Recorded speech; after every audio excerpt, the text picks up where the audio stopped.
Welcome to CCTV America. I'm Elaine Reyes. Officials at the World Health Organization are calling the Ebola epidemic the, quote, most severe acute public health emergency seen in modern times. The virus has killed more than 4,000 people in West Africa, 2 missionaries in Spain, and 1 man here in the United States. Jim Spellman joins us in the newsroom with the very latest. Jim. Elaine, here in the United States, the focus is on how that nurse became infected and how to stop it from happening again. 26-year-old nurse Nina Pham became infected with Ebola while treating Thomas Eric Duncan, who contracted the disease in Africa, then came to the United States and died in a Texas hospital last week. She is in stable condition in an isolation ward in that same hospital. Pham wore full protective gear when she treated Duncan.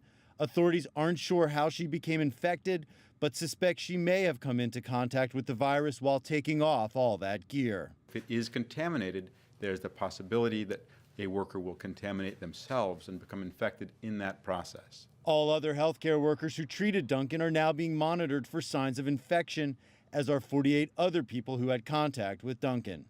All of those 48 contacts have been monitored daily. None of them have developed fever or other symptoms as of now. And U.S. health officials are now reviewing procedures for handling Ebola cases and encouraging hospitals across the country to be ready.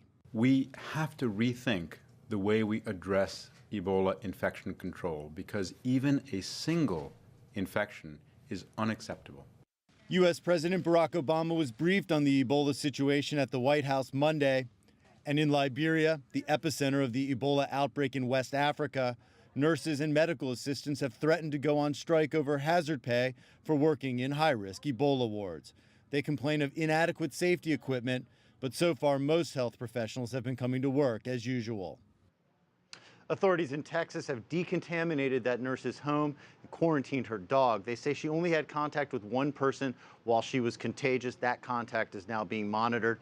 Late this afternoon here in Washington, the Associated Press is reporting that as many as 70 healthcare professionals had contact with Duncan while he was in the hospital there in Texas, Elaine.